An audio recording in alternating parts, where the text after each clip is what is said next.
gone, still on the ride. Mike and Need be side by side, talking thrills from coast to coast, celebrating what we love the most. Turn it up, feel the vibe, join the thrill of this ride. Hold on tight, it's time to go.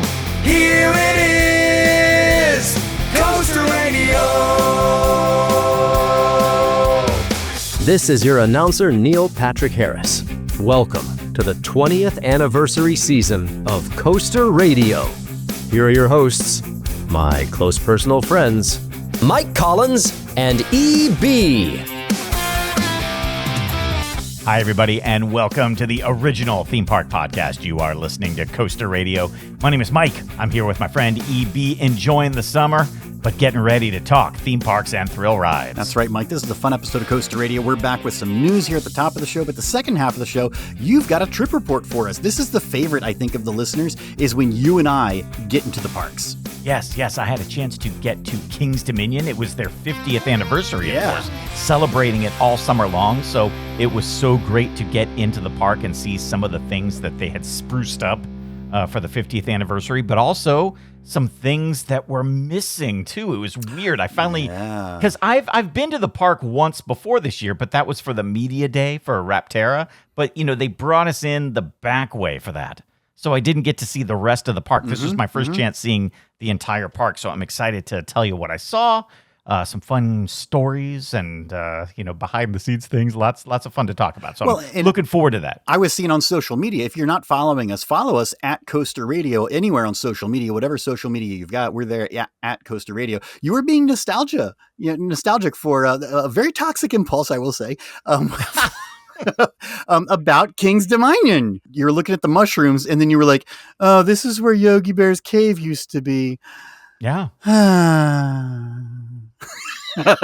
we can talk about it. But let's talk about Yogi's cave and what that was and what's there now. And my wish that parks would not get rid, if you're going to get rid of some type of fun indoor attraction that's unique, replace it with something similar. Don't just say, oh, now we're going to put a kiddie train here that isn't as interactive and isn't as fun. That's my thought. No, I think this is a classic debate that doesn't necessarily even relate to your, King's Dominion trip, but it's like Rapterra, right? Where, okay, here's a fun launched roller coaster that is replacing a fun launched roller coaster. That's at least close enough. Yes. Right? Like you don't want to have, this amazing, unique, old school, classic flat ride, and they replace it with a splash pad. Yeah, exactly. Right. That's what we're talking about. Yeah. Right. Yeah. And it is sad to see, like, oh my gosh, this is where this thing was, and now it's this. Yeah. And you know it because this is your home park, and you've been going to this park for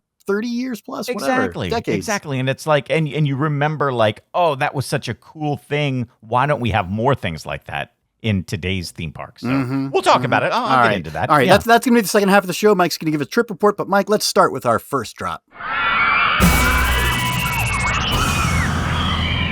Got a lot of news. Yeah, a ton of news to get to tonight. And I like this. EB has all of the news stories tonight. So EB, if you can, why don't you take the lead on news tonight? Because I love the stories that you dropped into the rundown. Good stuff. There were a lot of choices here, and I did have the Kings Island water main break as a first drop, but then it was like, that's one of those things that's like in the past and it's already done and you've already seen it, and it stinks that Kings Island was closed because there was a water main break. Wait. Did Kings Island have one too? Because I know Kings Dominion had one. Am I getting it backwards? I wonder if you got it backwards because Kings Dominion had, there was a water main break near Kings Dominion.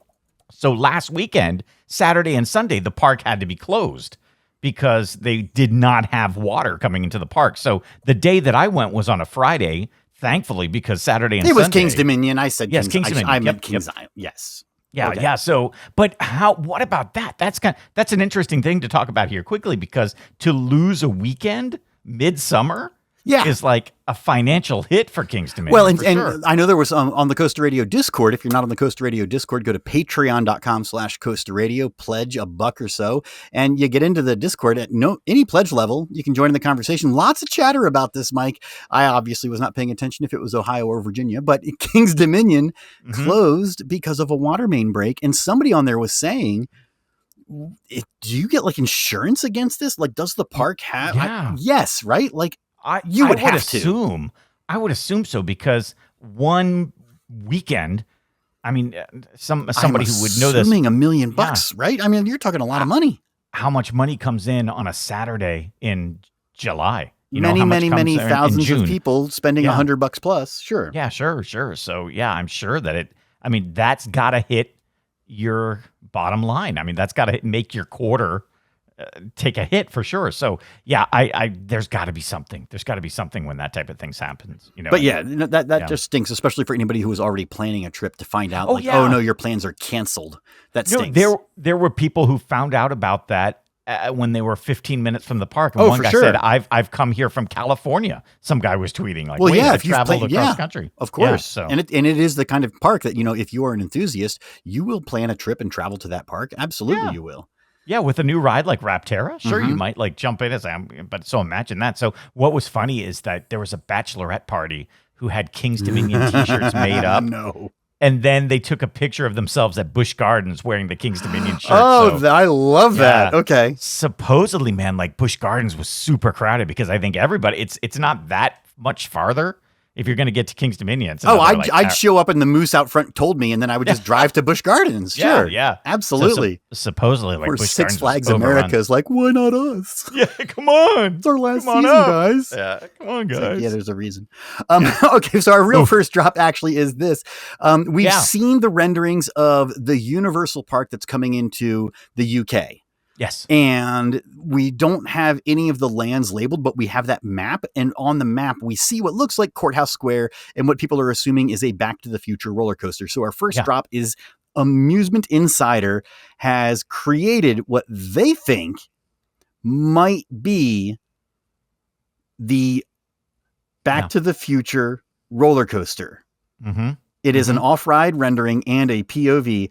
And they're saying, of course, the top speed will be 88 miles an hour. It will be the tallest and fastest roller coaster in all of the UK, surpassing Hyperia.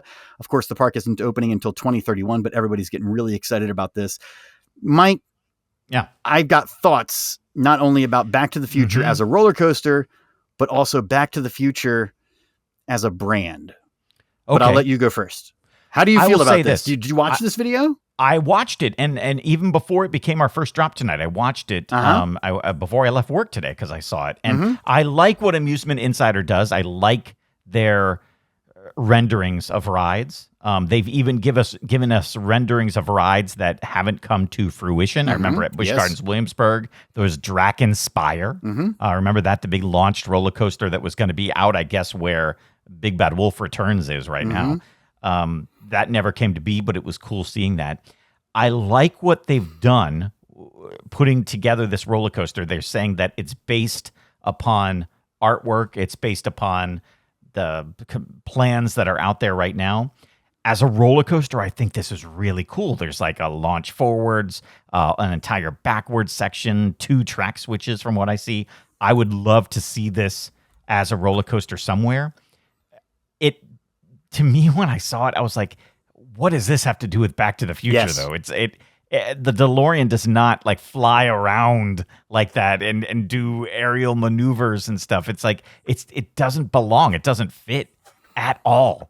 To me, a Back to the Future roller coaster should have dark ride sections and indoor and be slow and have screens. And I think so too. I think the Back to the Future motion simulator is a perfect application of the ride, right? Perfect. Where you're flying through time, you're experiencing stuff. The dinosaur tries to bite you. You're in Doc's lab, the whole thing. Like, I can imagine the pre-show for this being really bad. But somehow having a really bad UK Doc Brown. Probably not an actor, not a video, not an animatronic, just speakers. Yeah, maybe. Right? I've invented this thing. It's 20 seats on a rail. Yeah, right. For no right, reason. My new 25 passenger DeLorean. It looks, it doesn't make any sense to me. And because to me, Back to the Future is not about the thrills and the stunts and the maneuvers, like you said, like a Fast and Furious ride. Right. Can just be cars that go crazy. Yeah. And that fits. Back to the Future, it's a story, right? And there's consequences to the story. And that's why the Back to the Future ride, I think, at Universal works so well. And I think that's why people have loved the Back to the Future experience at Courthouse Square in Hollywood. Yes. Is because it is immersion into the story. Just plunking a ride vehicle that has an out-of-time license plate on the back and then playing the music. Yeah. That's not it. It's not enough. Back to the Future, the ride, the motion simulator, probably was as close to perfection as possible in my mind of telling a story, and the ride system made sense. A continuation of the movie, everything. Perfect. Everything about that ride was so great. In fact, for people who like that ride, if you didn't know, we interviewed Doug Trumbull, who was the guy who essentially was the mastermind behind that ride. He's a visionary Hollywood director and special effects person. Go back into the archives. He's unfortunately passed away, but we did an interview with him back in 2015, I think, on Back to the Future Day. So check that out. But this to me doesn't episode work. 1004, Mike. 1004. Oh, good. Okay, thank you. This to me works fantastically as an awesome roller coaster, but just putting DeLorean shells over a coaster train is not enough for me. In fact, I would like to see some type of like innovative dark ride for Back to the Future where they maybe there's some type of like ride system that's like a dark ride system, but it does launch, like not 88 miles an hour. But what if you could do a 45 mile per hour launch in a dark ride? Like that's never been done before, a dark ride that actually goes that fast just for the launch to go Back to the Future. And then you're all of a sudden in 1950s and stuff in Courthouse Square. You could have so much fun with that. And I would rather see that as a Back to the Future ride than just some random roller coaster. Well, and I don't even think you would necessarily even need to go that fast, right? I mean, like look at the Mario Kart ride where you can simulate. Sure. And again, it's just about the story. So even if it was just like the sound and then some flashing and you had like a little bit of a whoa. Yeah. That'd be enough for me. Yeah, make a dark ride cool, for right? it. That's all I want.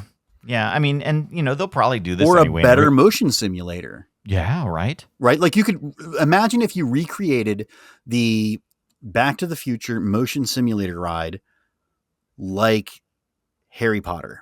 On a Kukuroba arm. Yeah, sure. Right. So it's a combination of screens and practical. You could totally do that. Yeah. You could totally do that. And then have some more of that physical sensation of movement. Right. I love it. Yeah. One of my favorite memories of that Back to the Future ride was when you would, you'd go back in time or forward in time. They would blow you with that cold fog. Like that was so cool. Like, and it like obscured your vision as you made the leap to the next time period. It was just, dude, so cool. So cool. Yeah. And you know what else I saw today too? I was going down a rabbit hole before I left work today. I was waiting for some footage to transfer over, so I was watching some YouTube videos, and I saw an up-res version of Body Wars at Epcot. I remember that was cool. I had forgotten about that ride and how great that was, but that was like one of the original motion simulators back in the day, and that was a fun ride. I didn't know Elizabeth Shue was in that. Oh, yeah, she's in that as the person who's in the body checking the splinter. So go back and watch that. I bet you can find that. I do want to see that. And that also makes me want to watch Inner Space with Martin Short. Oh, one of my favorite movies of all time, man. Weird. I love Inner Space. So weird. Okay. All right, Mike, let's move on. Let's get some quick hits. Quick hits. I like this, EB. I like this debate. It's a two-parter. This is a two-parter quick hit. Number one, a new pair of alpine coasters has opened up in Sevier County, Tennessee. Pigeon Forge Mountain Racing Coaster is two racing coasters that go side by side at 30 miles an hour. So two things. Number one, I think it's great. We have an alpine coaster that's actually racing. That's cool. Right. Where you sit in your own little individual seat. Right, either you and a friend or just you. I don't know how this one works. You go up the mountain, then you go down the mountain on the rails.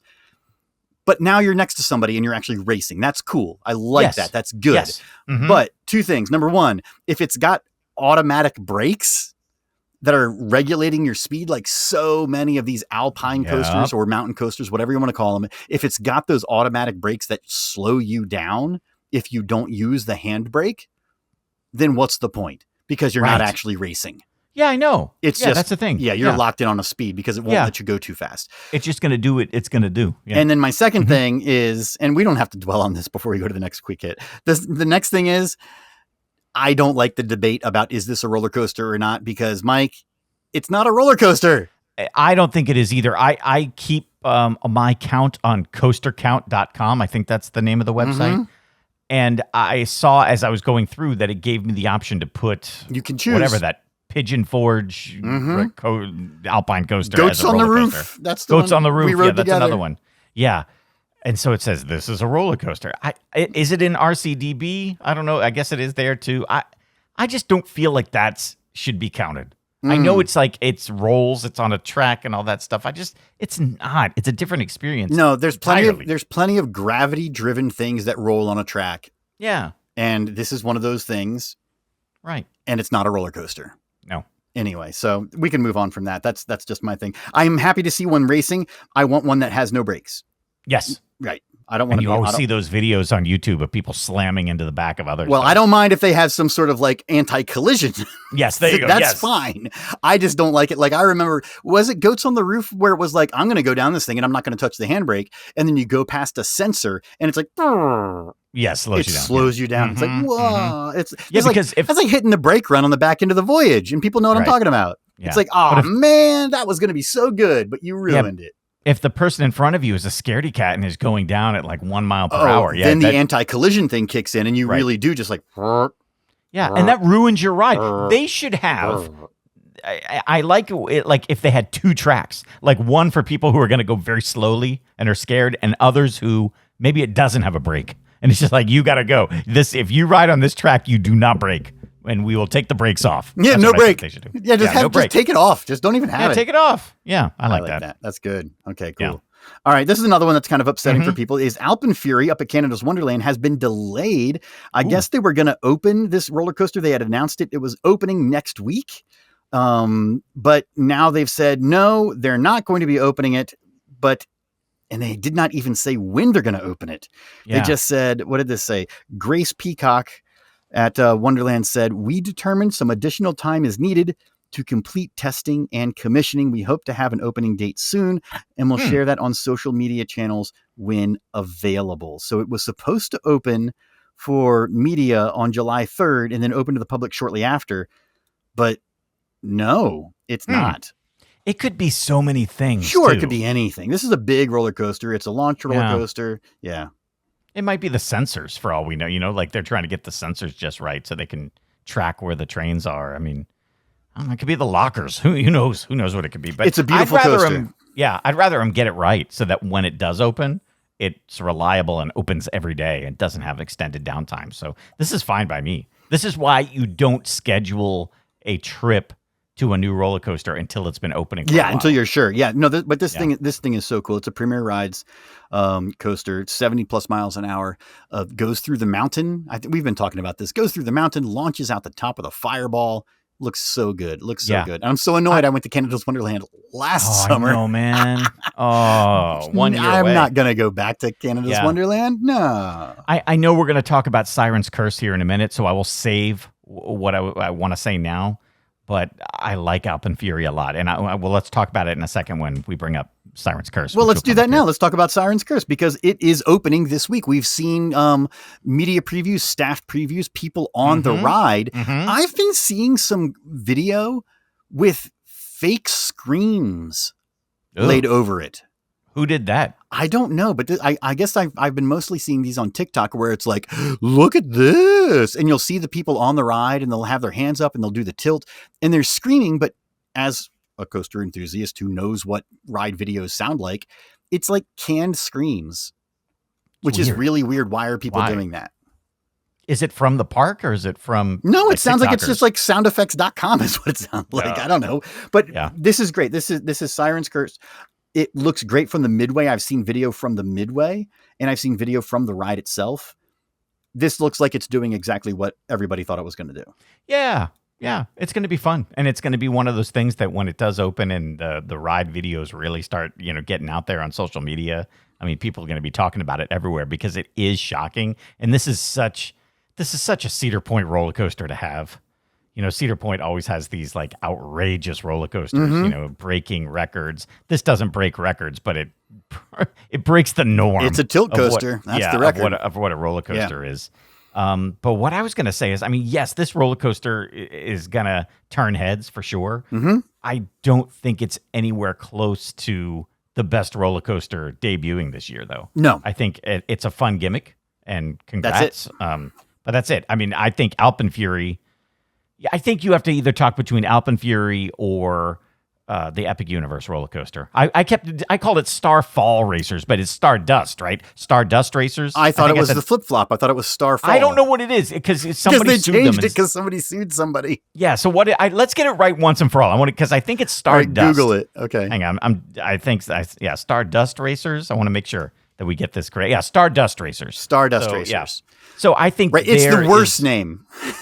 I know. I do. Starfall was great. Starfall sounds a lot better because it's a shooting star, but then they call it Stardust, and I guess, okay, fine. Yeah. So I think when you look at the best new roller coaster of this year, I mean, yes, Alpenfury hasn't opened yet, but if it's at all what we think it's going to be, I think you're either looking at that or Stardust Racers for sure. Mm-hmm. Yeah. Cool. Yeah. All right, what's this? But yeah, we got one more here. This is one that again, we can go through this pretty quickly because it's not really a news story. There was a little fire on Saturday at Kitty Hawk at Carowinds.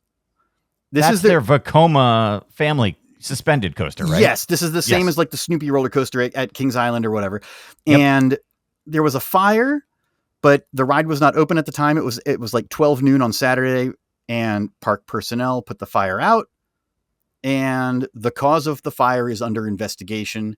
And this is where I wanted to start the conversation here on Coaster Radio. We will never hear of this again. No, the news never follows up on these things. Like, because there was a fire at this roller coaster. The park put it out. No big deal. The fire department did come and check, but no big deal. Nobody was hurt. No big injuries. Nothing was destroyed. But I want to know what happened. Yeah. I want to know what happened. The news will not cover it, in my opinion, unless it's like some salacious reason why the fire started. If it bleeds, it leads. Right. If the general manager of the park came down with a tiki torch and lit the oil on fire, then that would be something where we'd find out the reason. But if it just turns out to be like, a motor burnt out, right, or like some maintenance guy tossed his cigarette into the mulch. But I want to know. Because that's a good story. I want to know that it was the maintenance guy that flicked his cigarette into the mulch because that's cool and interesting and fun. And I get that it's not the biggest news story, but come on, news. Hey, man. Follow up. I got my cigarette here. I just got to get rid of it, but there's no place to do it. The boss is coming with his tiki torch. We're not supposed to smoke in the park. Flick. Oh, shit. Here we go. Let me throw it over here. Oh, no. What happened? I'm just stomping out the fire, boss. Don't worry. Just trying to get it working. I don't know. I'm trying to get the Kitty Hawk back up. Come on, man. Get to the Kitty Hawk. I like that's our southern ride engineer. Hey, man. Let me get the chaw beach nut here. We'll put it. Yeah. There you go. Exactly. All right. This is the last quick hit. We got a bonus quick hit here, Mike. This is a couple of weeks old now, but I think that we really need to be talking about this. And I think it did make its rounds with coaster enthusiasts and things because it is sort of a would you ride this viral moment. Our friend Sean, what's his last name? Sean something. Shoot, now I want to look it up. Here, I'll get it for you. Sean La Rochelle. Sean La Rochelle. Yeah. Guest of the show, Utah, is that right? These guys built the backyard Big Thunder Mountain roller coaster. Him and his friends and his siblings and cousins, I think, during COVID times. Then they broke it down and they built their own Matterhorn? They did the Matterhorn first. Oh, the right? Matterhorn was first, and then Matterhorn they built is Big first. Thunder. So they built these backyard roller coasters. They've just launched a business where they will send you what they're calling a coaster in a box. Yes. So they've launched a business where they will fabricate the roller coaster in pieces, then send it to you in a shipping container, drop it in your yard. Then on the website, it says you and 2 friends can build this together in a weekend. Yes, with tools. Just with tools. Yeah, with just regular tools. Yeah. Mm-hmm. I love this. This is fantastic. And I love that they're saying like, yeah, we admit this obviously is a high-end backyard thing for rich people. And they're comparing it to like if you had a giant in-ground pool and wanted rock work and a water slide, or if you wanted to have, you wanted to have your own full-size tennis court, or if you're a rich person who wanted to have whatever in your backyard, this is equivalent to that.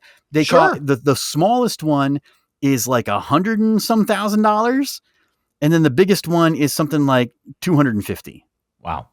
And I read something that they're doing where they said usually the track is smart and the coaster train is dumb, but they have flipped it. Yep. So in this case, you can have any part of the ride launch or have acceleration because of the way that the car is built. Yeah. So the track is just track, and you can pick a configuration. They have 3 different tracks, or you can order a custom styled track.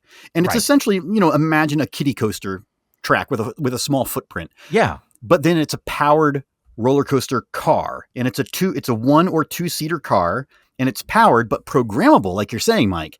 So you can kind of decide how it takes the turns, how it goes over the hills and things like that. But yeah, this is pretty awesome. And I was looking at it and I was like, is this maybe in like, I don't know, Kickstarter?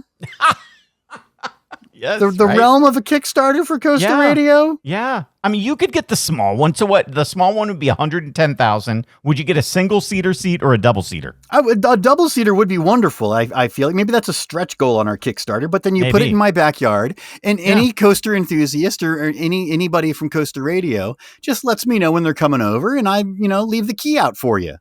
And you ride the roller coaster. The Blue Flash and Blue 2 here in Indiana, 2 of the most famous backyard roller coasters ever in the United States, they're gone. They're not available anymore for anybody to go ride. Those are elusive credits. If you missed them, they're gone. I would think that Sean might want to, like, in a way to get the word out about this type of thing. Oh, a proof of concept sort of a thing, a use case scenario, if you will. Yeah, maybe instead of $100,000, he's like, hey, EB, I'm going to give this to you for $40,000. And I think $40,000 is a much better Kickstarter goal that we could do. If you come and own a piece of the roller coaster in Indiana, and EB will let you ride it whenever you want, that's pretty great. Yeah. I think that's hilarious. I love this idea. Okay, let's do it. That's something to talk about. Let's have Sean on the show, though. Let's get Sean. I do want to get Sean back and talk about what this thing is and if he's had any orders and if he can actually share this. So, Sean, if you're listening, please do reach out. Feedback at Coaster Radio. We do want to talk to you about this idea. I think that's a great idea for an upcoming episode to talk to Sean about this. It's a totally new innovation. We did talk to him before about the work that he did in the backyard, and he's a cool dude. And this thing does look like it can do some extreme stuff. And Mike, I'm anticipating possibly a rescission bill being passed. So maybe I'll be looking for a new job running a campground that has a roller coaster. There you go. This could be a thing. Maybe you like turn your backyard into you charge for the I'm going to open a family entertainment center, and this is the premier attraction right here. I like that. I just remember that guy's like Big Thunder Mountain coaster that he did, that the thing had a launch in it. Oh yeah. Launched. Well, and he was doing like effects and all sorts of and the theming. Oh yeah. Yeah, and like waterfalls and like he had an animatronic in there and stuff. That's crazy stuff, man. It's awesome. I love it. So let's get him back on the show. We'll even try maybe for next week. I think that'd be good timing to do this for sure. All right, let's do that. All right, well, let's do this. Let's take a break and let's do a trip report. Let's talk about Soundwave. Mike, we only had 2 weeks of Soundwave, and I think we're not going to make it to week 3. So we'll talk about the Soundwave contest, and then you've got a trip report for us. It's all after the break. This is Coaster Radio.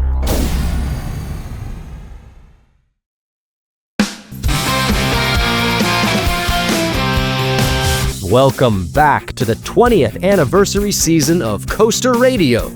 Here are your hosts, Mike Collins and EB. Welcome back, everybody, to the original theme park podcast. You are listening to Coaster Radio. My name is Mike, here with EB, having a good time talking with you guys about theme parks and thrill rides. Thank you so much for being here.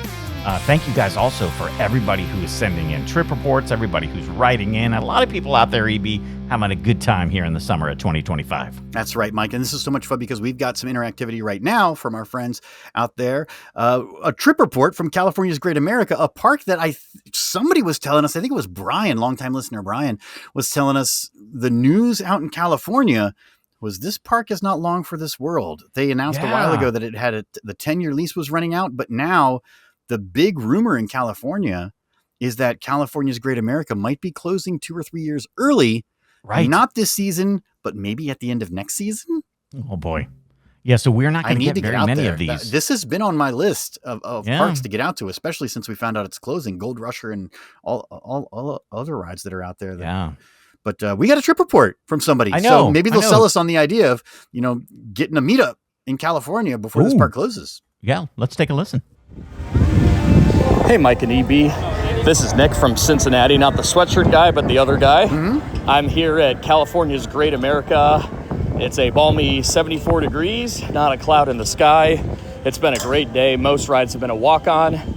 My favorites today have been Gold Striker, Flight Deck, and Railblazer. I felt like Gold Striker gets a bad rap for being rough. I didn't think it was too bad. Actually, it was one of my favorite GCIs. And Flight Deck was rather smooth, probably one of the better old B&M inverts out there. Mm-hmm. And I really liked Railblazer. That was my first time on an RMC single rail. Yeah, so fun. And it was an enjoyable experience, and definitely would like to do it again. I wanted to come to this park because I know it's going to be closing down here shortly in the next couple years, and found myself out in California and thought I'd give it a whirl. So love what you guys are doing. Keep up the show. And we'll talk soon. Thanks. All right. Thank you so much. Yeah, it's so weird to have a major park like that so close to a major metropolitan area be closing down. It doesn't happen often. Yeah. So I talked last week about having some flights, flight alerts. And this is one of those. I need San Francisco or San Jose, I guess, are the closest airports to fly. And I've got alerts for both. I talked about my flight alert for Spokane to get to Silverwood. I've got a couple of them out there where I want to get to these parks that are far away, but it's expensive to travel to a park. Like you talked about somebody flying into King's Dominion. Yeah, that's a park that an enthusiast would fly and plan a trip around and look forward to for a long time. Gosh, wouldn't it stink if you went out to California's Great America and the water main broke? I know. Yeah.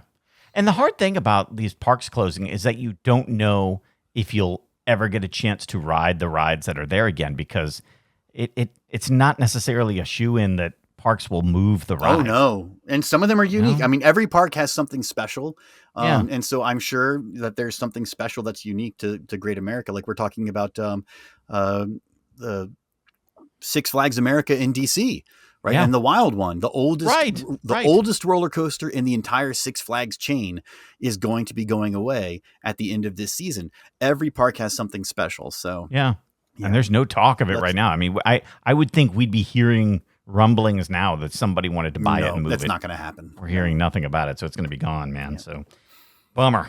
One thing that is not a bummer is our Soundwave contest. How did this happen? I love this. Yeah, we brought it back all the way from the beginnings, the humble beginnings of Coaster Radio. What the contest is since we are an audio podcast, we play a sound clip taken from a roller coaster somewhere in the world. Anywhere.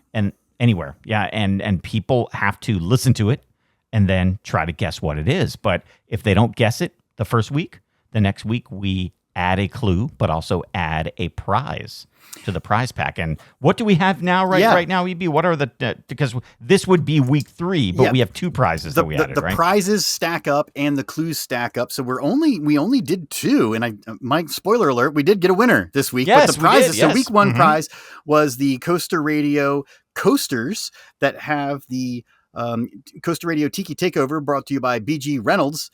The coasters have Mike's recipes for the 4 tiki drinks that we made during the Tiki Takeover last summer, plus some BG Reynolds tiki swizzle sticks. Yes. That was the first. Yeah. That was the first Yeah. week prize, and then last week, the second week, our prize was a bootleg copy of "Song of the South" on Oh DVD. my gosh, there it is. The Disney there it movie is. "Song of the South." So you Yes. can watch that and see how very inappropriate it is, and be like, Oh, "Yeah, yeah. Tiana makes a lot of sense now." Yeah. Before we announce the winner and announce what the sound was, do you want to hear it one more time? Let's hear it one more time, and you yeah. guys can try to guess one more time. It's got to be some sort of launched something. That's all I know. All right, here it is.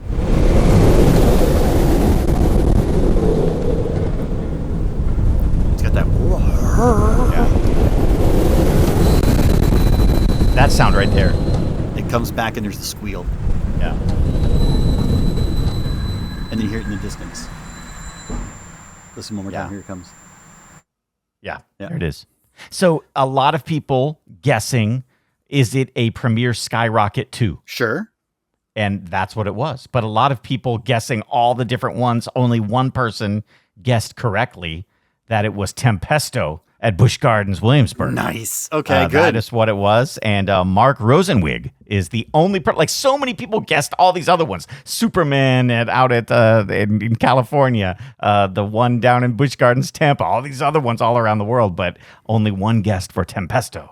Well So, done. there it is. All right, Mark, Yeah. well, send us an email, feedback at Coaster Radio, or even better, send it to eb@coasterradio.com, and I will get this in the mail. Send me your mailing address, and I will send you your prize. And I'll throw in some extra Coaster Radio swag, too. I got some stickers, and I got those temporary tattoos that a listener made for us, and I've got maybe a bumper sticker in here. I'll send you some cool Coaster Radio stuff along with it. So Yeah. thank you, everybody, for sending in your guesses.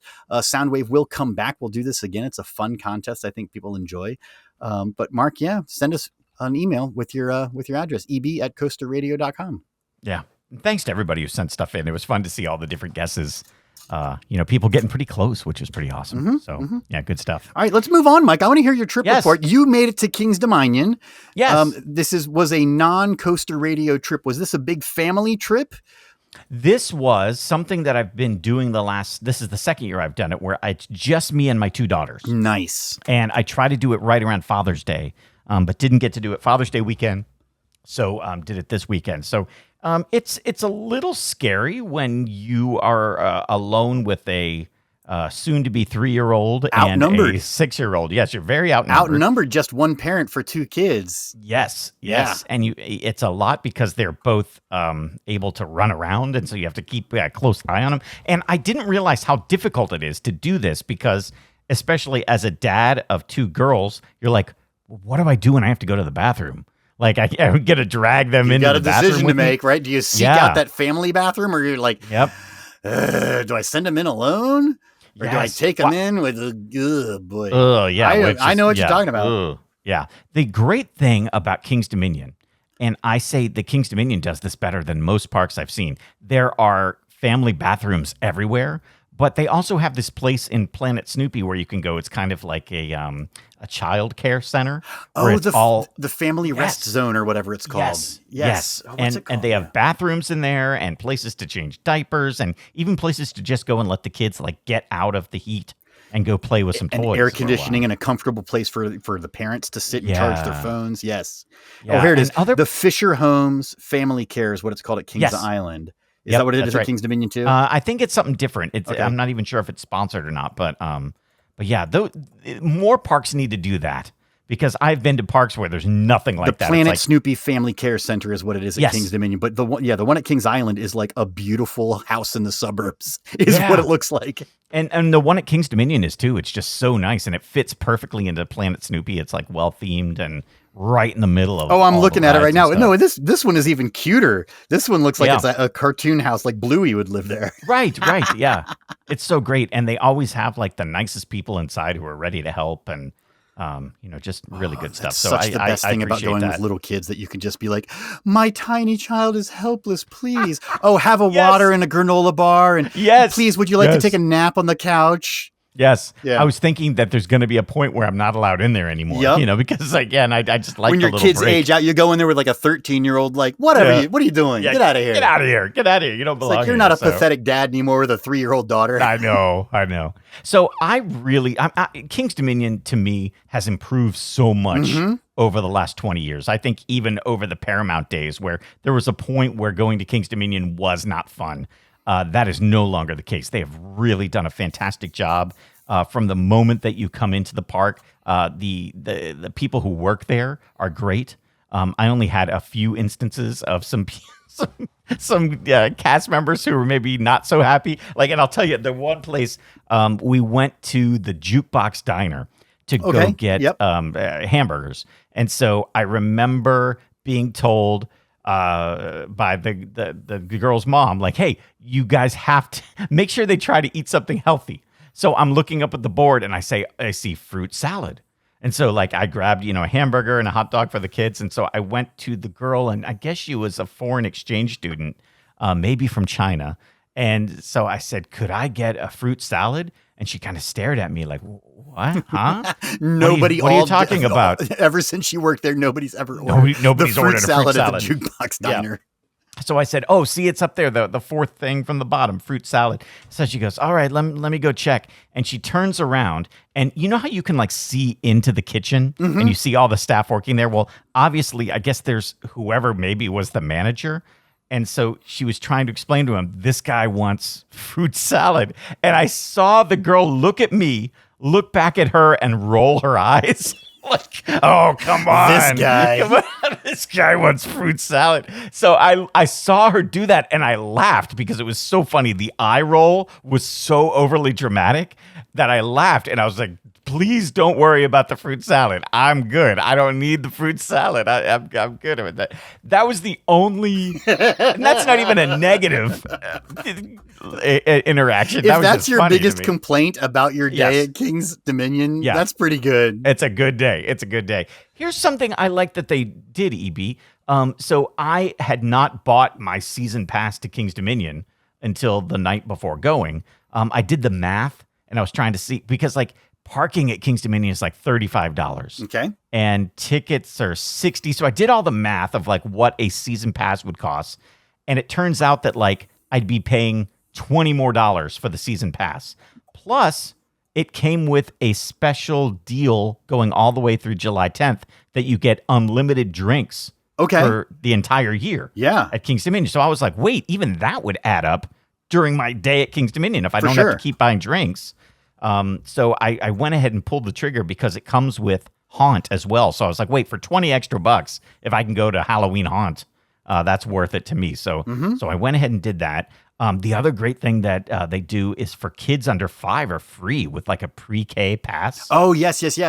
Yes, so that's nice too. So they're doing a lot of things to kind of keep, when you look at places like Disney who are like charging an arm and a leg for everything, they're still trying to do things to kind of keep the cost down, which I appreciated. So, but I liked the drink thing that they did because there was at one point, I guess what it is you get a drink cup every 15 minutes. Okay. If you show your season pass at a place where they're selling drinks. This is not the refillable cup. This is you get the paper cup. You get the paper cup. Right. Yep. Okay. Yep. Mm-hmm. Which is fine by me because I don't like carrying around that plastic No, cup. I think that's fine. Mm-hmm. Yeah. So I like that. But the cast there was really good because at one point I went and bought the girls ice cream and she scanned my pass and she goes, "Oh, do you want a drink? It's time for another drink." And so I had completely forgotten about that. I wasn't thinking about that. But I like that the computer system around the park, no matter where you're getting a drink, they can alerted them. Yeah. Mm-hmm. And she reminded me of that. So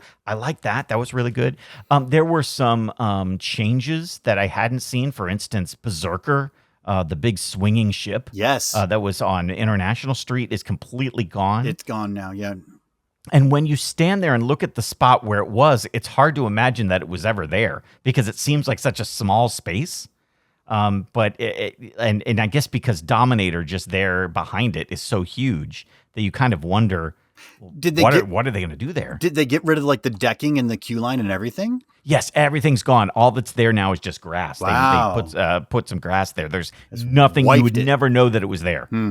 Yeah, and they did a really good job of just making it look like, just the path continued down there. I still think they could put like a Nebulas or something there, maybe. Well, I don't know. Talking about rides, Mike, I mean, you're talking about rides that you're there on the pre-K pass with 2 little kids. What did you actually get to ride?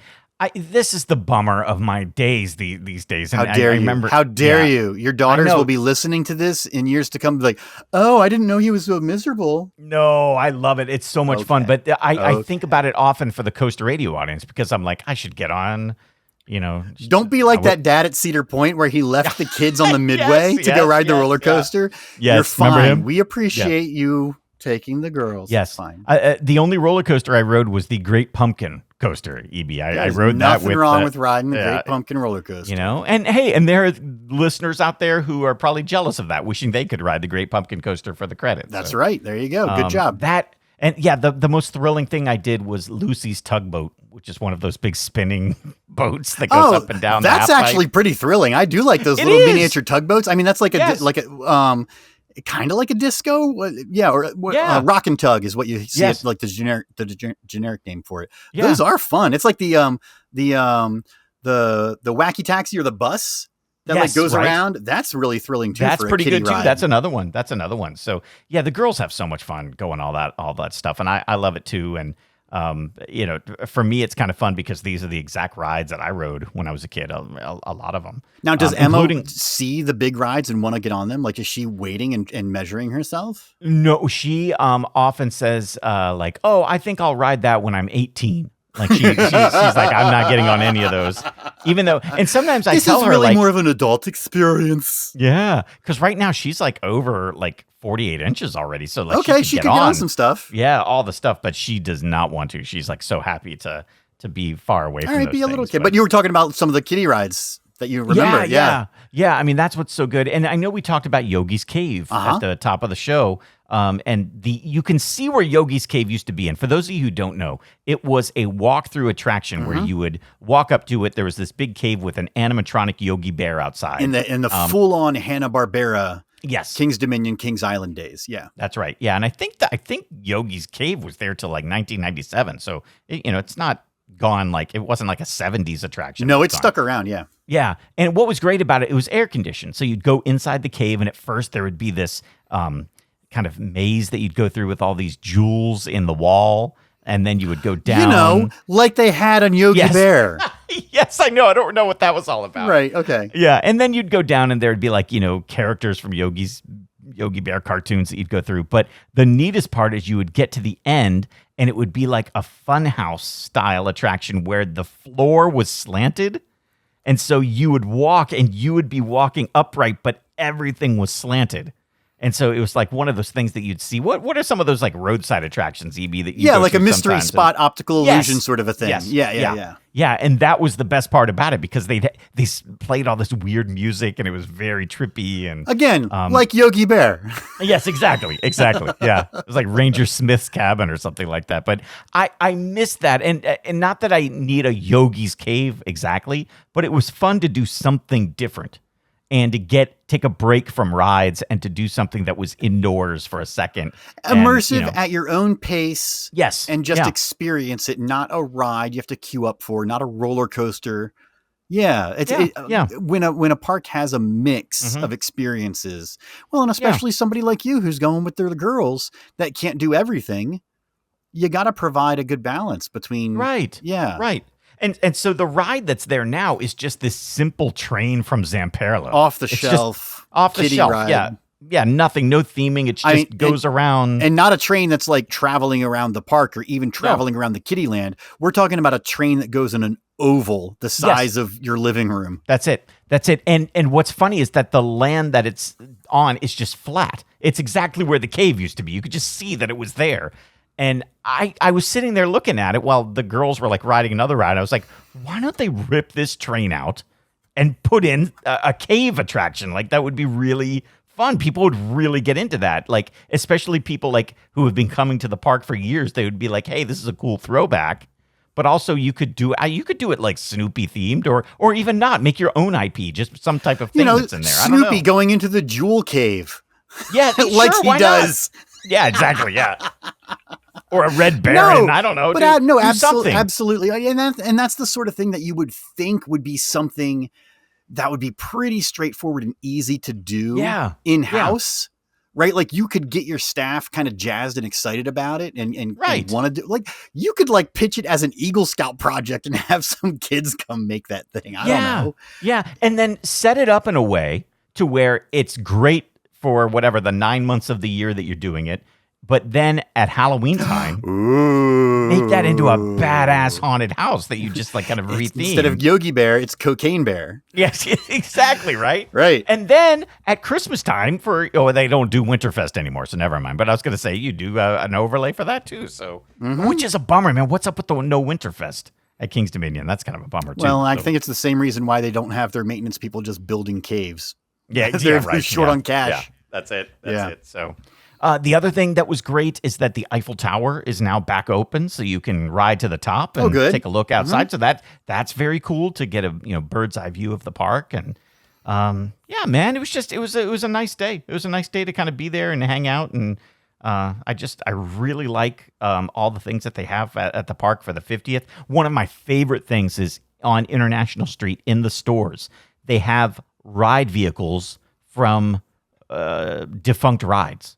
So they had that King's Dominion used to have a sky ride there. So they had a couple of the Von Roll sky buckets that were there. That that's could, really walk cool. right up to and see. That was cool. They used to have this like Ranger Ricks Jeeps back when I was a kid, like 3 or 4 years old. I have pictures of me in front of it. They had one of those ride vehicles in the thing, but they also had all of this like merchandise and behind the scenes stuff and PR stuff and old tickets. It was really cool to go through and kind of see the history of the park that it had been preserved, I guess, back in their offices back there. Well, really, really cool. That's the kind of stuff that you appreciate a park doing, where it's like, we don't have to do this, but somebody cares enough to say, again, we talk about the conference room or the board meeting. It's like, guys, we should do this. It's important to give this back to the loyal fans over the decades. And then they make this thing. And it's appreciated. That's really nice to see a park doing that sort of thing. Now, I do want to ask you, though, you're talking about, I went to the amusement park with my children and we went to a museum. Right. With your little kids, how long did you last at the park? I'm assuming this was not one of those 14-hour days at the amusement park. We got there, I think we got there at like 11. The park opened at 10. We were there at 11. I think we left at 6. That's pretty good. Day That's with not little bad. Kids. That's not bad. Yeah. And then they passed out on the way home. But nice. It was a good day. It was a good day. I also appreciated I took the girls to cool off in the arcade, and they looked. So I taught them something. I said, you got to look at the prizes in the case first, and then you know how many tickets you need. So Emma found some things. I want this, and this, and this, and of course, like Emma's got like this lucky streak because earlier in the day, she wanted to play a game. And so I said, all right, I'm going to let you play one game, but I've got to pick it because I know the games that you have the best chance of winning something. And there was a game where I think you played a similar game at Holiday World a couple weeks ago, where you take the wiffle ball and you throw it on in whatever color it lands in. Oh, the goblet. Yeah. Yes, the prize you get. And this one had like, different colors. And if you land on the yellow, you get a small prize. Yep. If you land on that is a game where it really is just, as long as you keep that ball on that table, you're going to land in a goblet. And so then it just becomes odds. Yes, exactly. And so what was good about this is everybody won a small prize at least. So I was like, all right, this is good. Good to spend the money. She'll get something out of it. So I bought her does King's Dominion have the thing where like little kids always win? No, some parks have that. Some places do, which is great. That's really great. Okay. This one though, was King's Dominion, for the record, doesn't mind making little girls cry. Right, they don't. They're just saying. On most of the games. But this one, no matter if you kept the ball on the table, you won at least a small prize. Okay. Something really tiny that you could just hold in your hand. But they also had, if you get it into the red cup, you get a medium prize. And if you get into the purple, which there were like 3 purples, get the giant prize. So I buy Emma a few of the wiffle balls. She's throwing them in. On the first one, she gets a small. The second one, she gets a small. The third one, she gets a medium. So I'm like, hey, that's pretty good. I was like, all right, go ahead and throw the other ones. The fourth ball lands in a purple, and she gets the giant, huge thing. And I couldn't believe it. I was just like putting my hand in my head going. Now, are you talking giant like it was a 3 foot tall? Yes. What did you get? Was it a Rastafarian banana? Oh, so they had many different things. Was it a good because this is a thing. Like when I walk up to these booths, I look at the prizes and it's like, I don't want any of these things. Oh, I didn't want any of them either. And if there was a way that I could have gotten away, because there was like a giant chicken. Okay. I was like, I don't want that in the house. And there was like some other like bear. And I thought the bear would be cute. But Emma chose this giant pig. It's this big, giant, fluffy pig. And so she's like, I'm going to name him Snout. She's going to jump on it and break the seam. And you're going to have little styrofoam beanie balls all over your basement. All over the place. So, but it was so cute because Emma was like so proud of herself. Like she was carrying it around like a trophy and showing it to everyone. It was wild. So anyway, that's her lucky streak. But then she's in the arcade and have you ever seen that Monopoly game where you spin the big dice? Oh, yeah.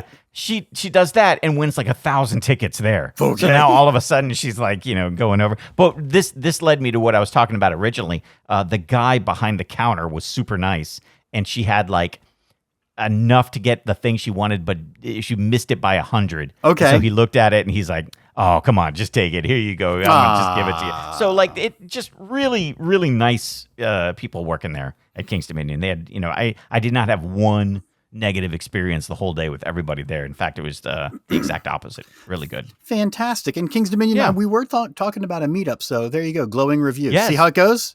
See? Right? All right, we did our part. It works. All right. Yeah, now you come to the table, King's Dominion. Give it back a little bit. All and right. Busch Gardens, you too. If you want, we'll give you a glowing review as well. We gave a glowing review a couple of weeks ago. Yeah. Busch Gardens, we have water. Yeah. Yeah, see, that's what's on the sign as you come up to it, friend. So, right. Yeah. Right. So that's great. That's wonderful. Stuff, that's awesome. It's fun. But now you guys have season passes, right? You got the pre-K passes and you've got a season pass. So can we expect return visits and more trip reports? I want to get some audio from the park. I want to hear the disappointment and I want to hear those tears when she does not always win a giant pig, because I think now she's spoiled. Like, I always go to the park and win a giant pig every time. Oh, yeah. But no, you know what she does, not how man? It works. It drives me crazy, man. She loves claw games, claw machines. And I try to explain, those are set to lose. You do not win the claw game. Like, it's just impossible. Like, and she was trying to get this, like, Mario Kart thing, and I was like, "You're not gonna win. You're not gonna win." And she's just like, "Please, let me try. And then she wins, and like you have lost all credibility as a father forever. Yeah, I know that's a thing. She'll be like 14 years old, be like, "Oh yeah, well remember when you told me the claw games are rigged and I won? That's why I'm going out with Slash." Yeah, right. I would like to know what the rules are on that, like legally. Does a theme park have to let you win? Or can they just set it to where those things never win? Like, are there rules? I think you could set it to be like 1 out of 1,000 actually has the grip to win. Why not? Yeah. I bet you that happens because I've never seen. Well, look at the ones win. Where it's like you can win an Xbox or a Nintendo Switch, right? Those things are set to be like once a month they're giving away a prize. Yeah, I don't buy any of those things. So. Or what's that game where you cut the string? They cut the string, or the pop the balloon, or the keyhole one, or any of those where it's just totally. Now, I don't want to get too far afield here, but Mike, you are a victim of the alluring attraction called the stacker.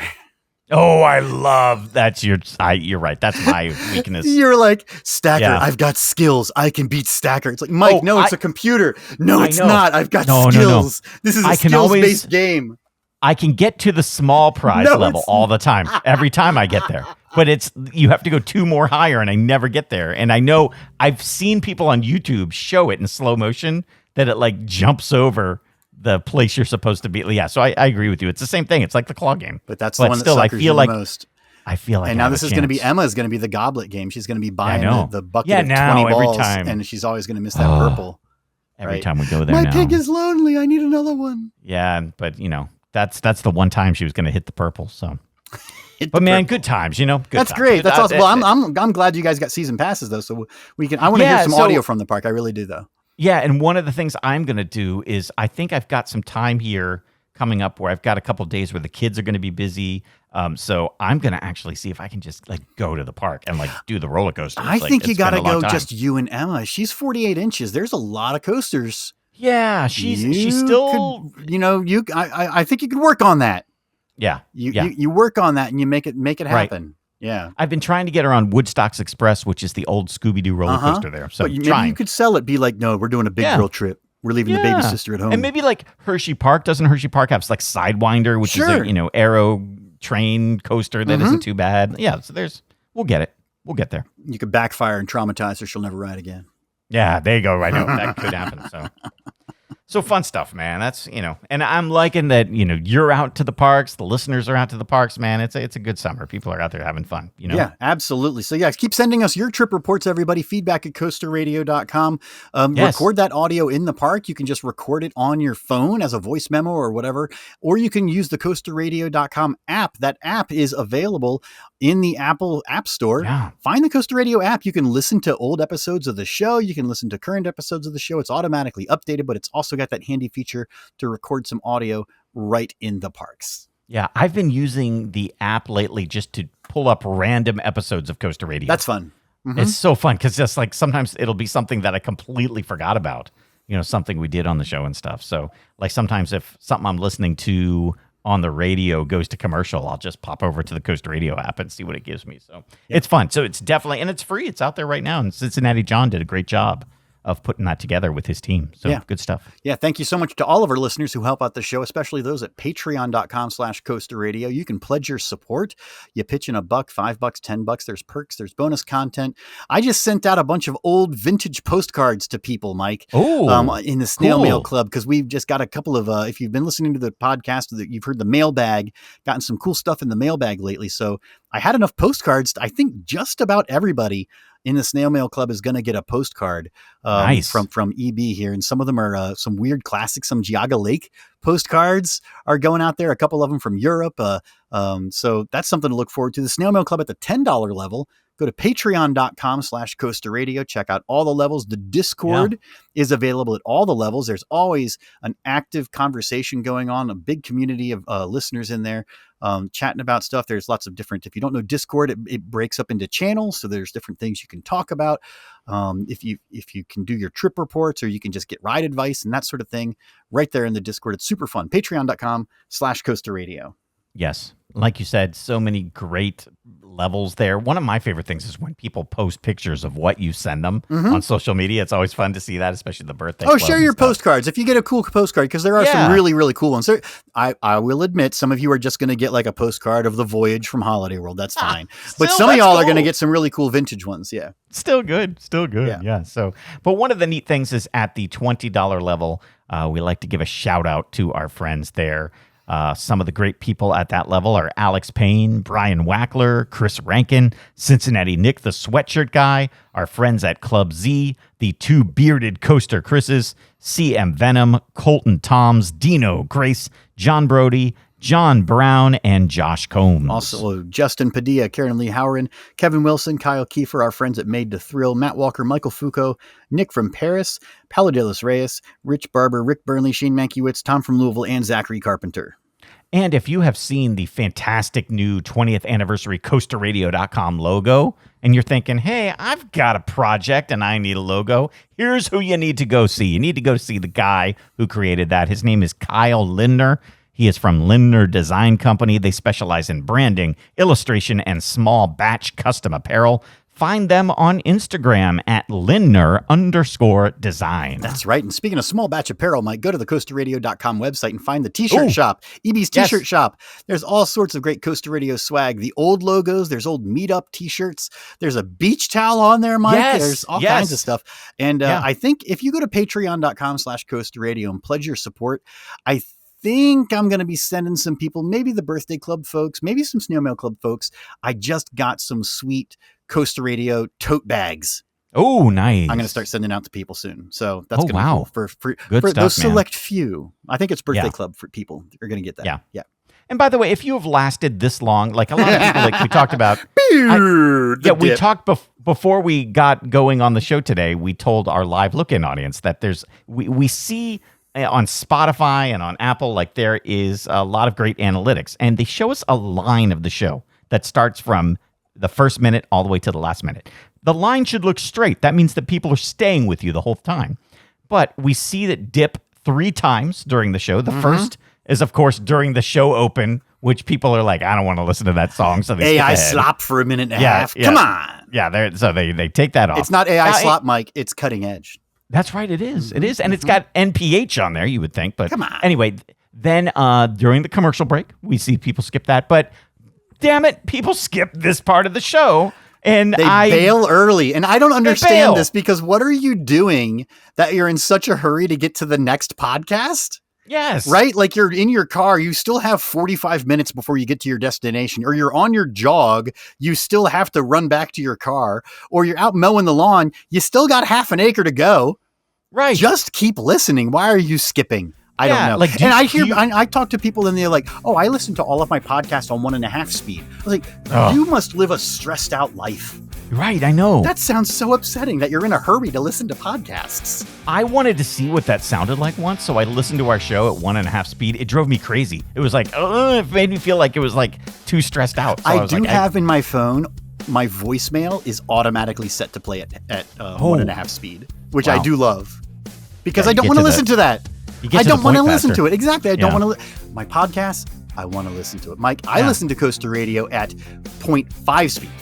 I have a little more bassy voice. Right. Like, hey, because what's then up? I really can absorb the information. I don't know, man. I work hard at having like a bassy DJ voice, and then when somebody speeds it up, it just sounds Paolo like... in the chat room says he's only at 1.2 times. Yeah, so that's not as bad.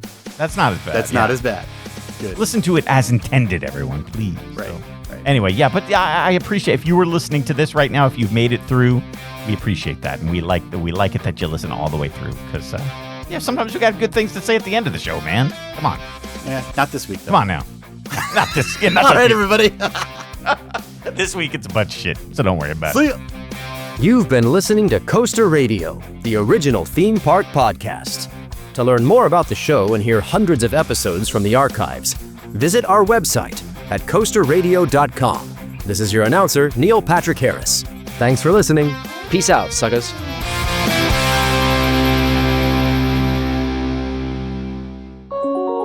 Coaster Radio is a production of Lift Hill Media, LLC. Audio and video from this program may not be broadcast, edited, or reproduced without our express written permission. Copyright 2025, all rights reserved. This was all done in one breath.